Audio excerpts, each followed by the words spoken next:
Mga kasayan, dumating na yung pangmalakasan natin na regulator rectifier. Kaya masagot na natin yung nag-comment sa atin. Kasayan mo kasayan na shoutout mo na rin. Shoutout kay Jason Almonja. Boss, may TC175 po ako. Ano kaya pwede ipalit na charger? Sa ginawa nyo po, liwa ang stock, pero liwa pa rin pinalit nyo.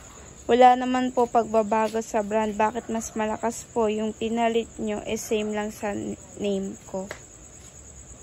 Ito siya kasayan ha. Ito muna yung gagawin natin dito. Bubuksan muna natin to para makita natin yung ano. Natutukan mo to.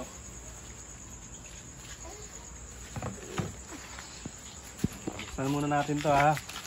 Kasi sabi dito, no video, no refund.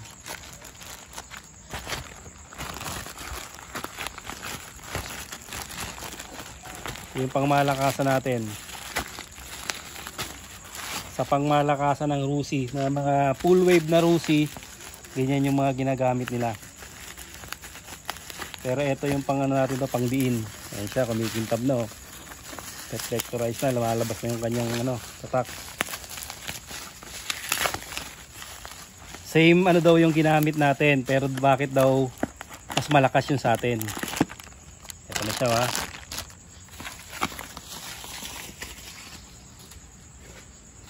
Ito na siya kasayan ha. Ngayon ipapakita natin yung stock nito. Pakita mo ko sa inyo yung stock na charging sa mga hindi pa nakapanood ni Macho. Yung stock charging natin papakita muna namin sa inyo saglit ha, para mas maunawaan nyo kung ano yung reading ni Macho. Hindi pa siya napapalitan ng regulator rectifier.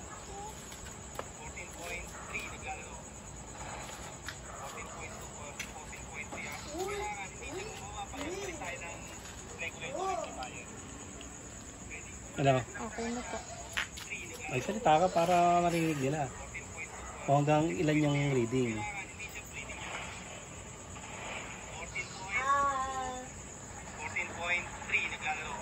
Ay, tsaka saya na yung reading na yun na 14.3, 14.2, yung hindi pa siya napapalitan. Okay, ito na. Ipapakita na natin sa inyo ngayon yung napalitan na siya. Hindi natin pinatay yung ilaw na to ha, yung park light, brake light, hindi natin yung pinatay ha. Yung dating reading niya. Ngayon, titingnan natin ngayon yung reading. Nung nagpalit tayo ng Liwa regulator rectifier, yung ito na yung nakalagay sa kanya. Aba, ka-charge din niya, mabilis lang mag-charge siya. Ilan lang ito kanina? 14.2, 14.3, 14.4.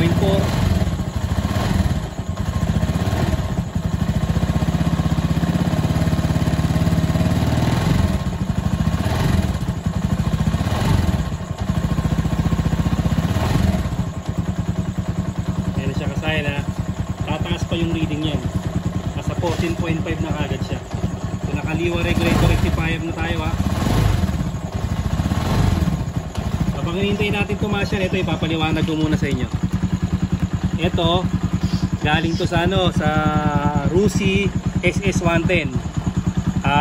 Pure type. Full wave na rin siya. Ito yung ginagamit ng Rusi na pang full wave. Pagka full wave ang kanyang stator, ito yung mga charger nila. Ito rin yung charger ng Rusi Passion. Tapos, yung Rusi Surf, ito rin yung ano niya, yung charger. Kasi dito sila kumukuha ng ano, ng headlight. Ito ha. Dito sila kumukuha ng headlight. Ito may nagsusupply ito ng ano, headlight supply. Tapos sa Macho naman, dito naman sila nagsusupply ng park light, headlight, tail light. Katulad nitong Macho na to, park light, headlight, tail light to. Ito naman headlight lang ang sinusupplyan. Tapos battery operated na yung tail light. At saka yung ating park light. Ito kasi yung pagkakaiba niya no. Para makita niyo yung pagkakaiba, ito yung color coding niya. Ito yung sa Macho ha. Tapos ito sa mga 110 na full wave. Pareha sila ng kulay oh. Meron siyang green na may stripe na white. Tapos Dito may pink, may pink, may yellow, may red, solid red ha. Tapos green. Green. Tama, parehas ng ano, ito, iyan mo yung tatak niya. Baliktad ba? Baliktad. Ayan, mas ito pang isa. Pang 110. Baliktad. Tutok mo yung tatak ha. Tama, parehas ng tatak pero magkaiba ang wiring. So, pag ganito, yan. Ayan. Ayan, hindi siya pare-pareha siya ba? Pero pagdating naman sa wiring, ito naman yung pagkakaiba. Ayan siya. May yellow, parehas sila ng yellow. Tapos parehas din sila ng green. Parehas din sila. Ito, sa pink, magkaiba sila oh. Ito. Ito yung pagkakaiba nila ha. Itong kulay pink, ito yung kulay puti. Oh, bali dalawang kulay pala yung pagkakaiba nila. Ayan siya ha. Itong pink, ito yung nilalagay sa kulay white. Tapos yung yellow, yellow sa yellow lang.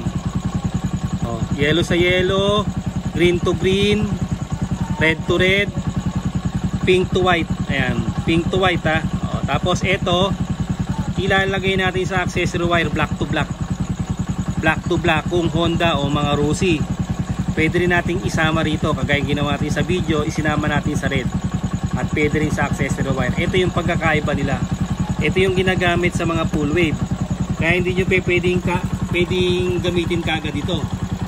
Hindi nyo kagad ito pwedeng gamitin kagad ng hindi kayo naka full wave. Kasi maaring mag overcharge. Pero na lang kung meron kayong ganito. Kung meron kayong voltmeter. Kasi kung meron kayong voltmeter, mamomonitor nyo kung mag-overcharge siya o hindi. Kagaya ng video natin dyan, pagka hindi nakalagay yung black, nag-overcharge siya. Ito yung mga gagamitin nyo ha. Pag gusto nyo palakasin ng inyong charging, ito yung gagamitin nyo para mas malakas pa ang inyong charging. Itong liwa na to. Parehas ng brand pero magkaiba sila ng color coding. Ito, lalagay natin sa ano to, sa TMX 125. Titignan natin kung kaya rin yung palakasin yung charging ni TMX 125. Susunod natin yon para malaman nyo kung talagang malakas mag-charge ang ano. Kasi ito sa loob ng 5 minuto maganda na yung charging ng inyong ng inyong battery. Kahit lobat na lobat, kumbaga sa 5 minuto kaya niya na magpa-start ng lobat na battery. Ganun siya kalakas mag-charge. Liwa regulator rectifier. Kaya ito yung pangmalakasan natin. Ano siya kasaya na 14.6. Ito kasi stock lang ngayon. Stock kasi yung natin. Ang ating Rusi Macho. Kaya kumbaga nagcha-charge pa siya ng konti. Tapos bubuksan natin para makita nyo.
Sabit.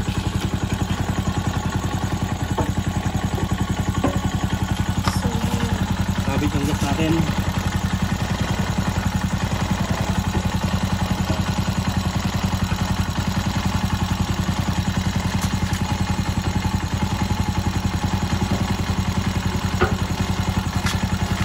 Hop, yeah. Ito, tutong mo dito. Siya kasayan, oh. Ayan, oh.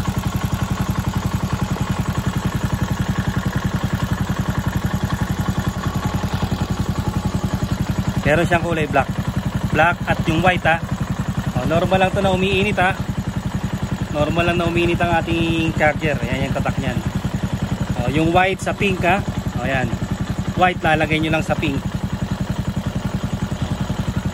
Tapos yung black ilalagay nyo sa red. Kung hindi sa red, sa accessory wire, ha. Ganyan lang yung ano, yung paglagay niyan ng liwa regular. Kahit sa ano TMX Supremo, ito rin yung ginagamit para kaya malakas din mag-charge ang ano natin, ang Honda TMX Supremo. Ganyan siya, ha. Liwa regulator rectifier.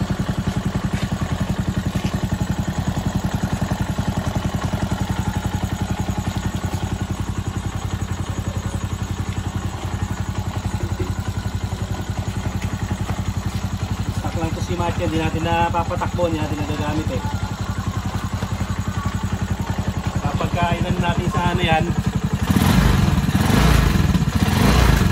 14.9 siya ang aabutin.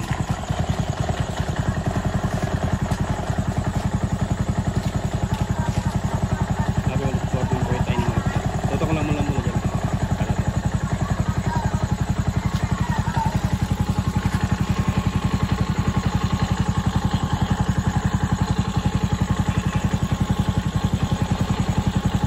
Siya kasayan, ha.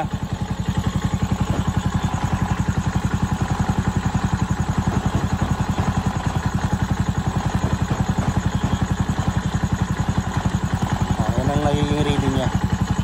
Sa dating 14.3, 14.4 ano. Kaya yan, pagka nag-charge yan, meron pa tayo additional na mga ano yan, mga ilaw.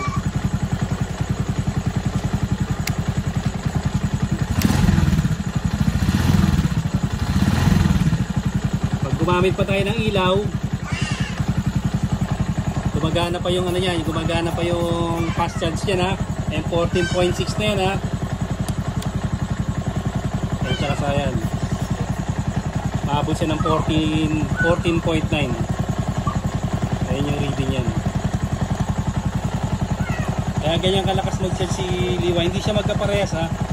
Gamitin nyo to sa mga ano nyo, sa mga full wave ng mga motor. Okay na okay to. So, sa hindi naman full wave, kailangan nyo pang gumamit ng voltmeter. Diba, maglalagay kayo nito, hindi full wave yung motor nyo. So, pwede naman din sa iba. Pero pagka nag-reading siya ng 16 pataas, eh huwag nyo nang gamitin. Magpalit kayo ng ibang regulator rectifier. So, siya kaya na. At tumataas ang reading niya. Ito kasing voltmeter na to, mababa to ng dalawa. Mababa ng dalawa yung reading yan. Ang reading talaga ng tamang reading ng voltmeter, ito 15.1, pero sa kanya ano lang siya 14.9, ito 15.1. Hindi porket parehas kasayin, parehas ang performance niya, ha. Parehas lang sila ng tatak, pero magkaiba yung wiring ano nila, yung wiring nila at ang pang full wave talaga na ano, ang full wave talaga na Liwa regulator rectifier.